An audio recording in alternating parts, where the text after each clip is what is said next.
everyone, and welcome to a review of the Pawn, or not the, but just Pawn of Prophecy. This was written by David Eddings. I'll insert a little image. This one I read via ebook and I listened to it. Thoroughly recommend the audiobook. I think the audiobook was done very well. But definitely, you know, I like the experience of listening to the book while reading along. And if you just want to listen to the audiobook, I think it was very well narrated. So The Pawn of Prophecy was written by David Eddings.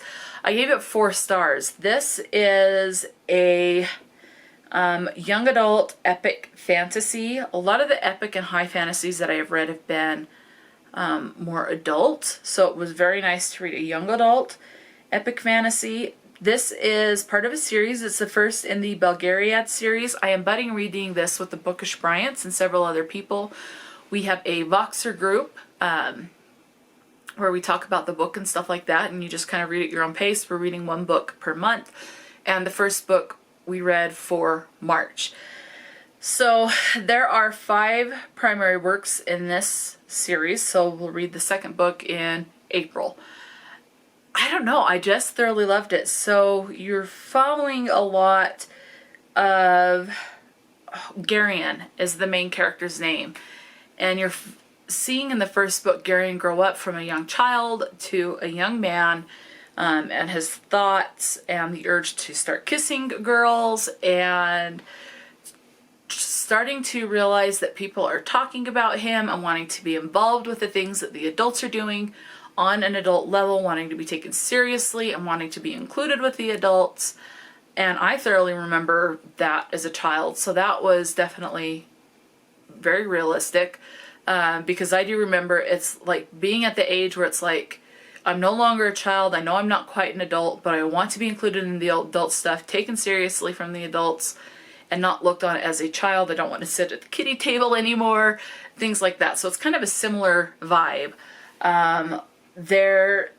So Garion lives with his aunt Paul, and she is an amazing character, and how she treats him and takes care of him. And I don't know, I just love Aunt Paul. There's another character called is it Grey Wolf?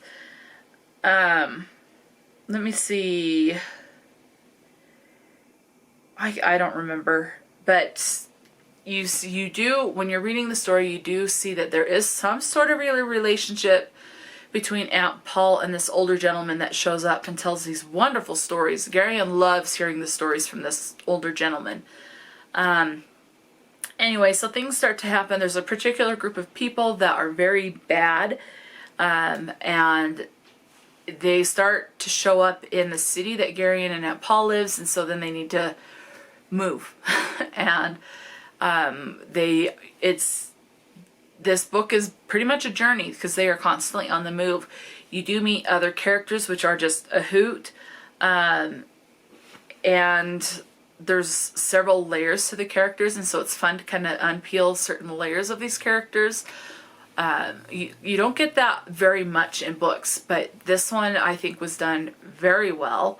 It just didn't quite hit that 5-star moment, but I don't know, I am just excited to continue on with this and see more of Garion's growth and development, to see more unpeeling of layers from the characters, get to know them more. I get the feeling it's kind of in a desert setting. One thing I did like is you have kind of like this chapter that's like a setup as far as life before Garion even existed, and things like that. It kind of gives you clues to who the old wolf is. Again, I think if I remember right, that's what he's known by, but also Aunt Paul, and you kind of get some hints as to who they were before Garion existed. And then as the story goes on, you realize how important Garion is. There is this evil person that's referenced to quite a bit, that Garion's the only person that has seen this person. And so it's interesting to see kind of how he sees this, how he feels and reacts, but yet no one else knows about this, so he can stay hidden and is basically only seen when he wants to have Garion see him and know that he's around. So that was really interesting too. But there's this prophecy or this orb that's referenced to quite a bit, and this war between good and evil, and things like that. So I don't know. I thought this was well done for a YA epic high fantasy. You do see some things done, but it's done in such a way that it makes it seem natural. It's like Aunt Paul lifted her hand and did this symbol in the air and this happened or something, and then it's like, and you're seeing it kind of from everyone's perspective and Garion's perspective, and it's like, well, wow, how did that happen? She did this and this happened, and is it really connected? There is some doubt, there's some second guessing. And so I think I liked that, also enjoyed that aspect of it, as far as Garion doesn't always believe what's told to him.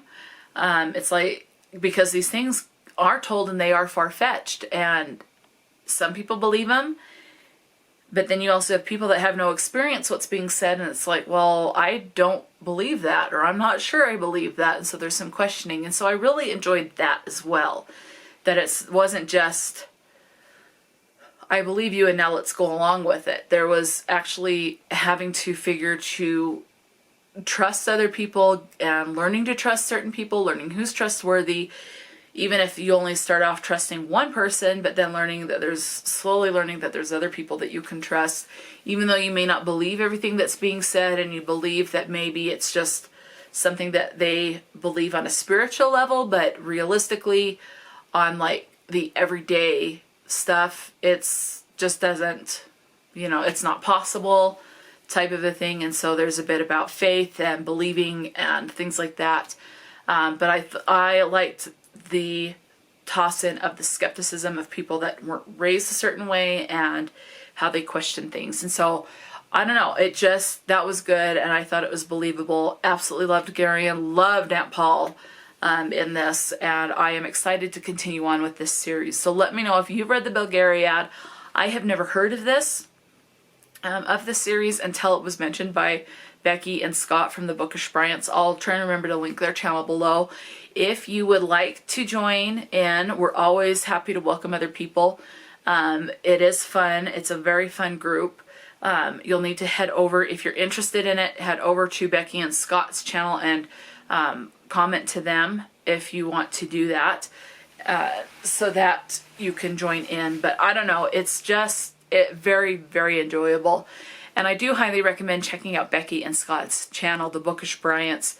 They are so fun to watch. They have a great channel. They do some lives, and I don't know, they are just awesome, and they're very personable and down to earth and things like that. So highly recommend their channel in general. If you are not interested in reading the Belgariad series, it's just an awesome channel to watch for when they post stuff and watch their stuff. So highly recommend. So that's going to be it for this review. So until next time, stay true to yourself and enjoy a good book, and I'll talk to you later.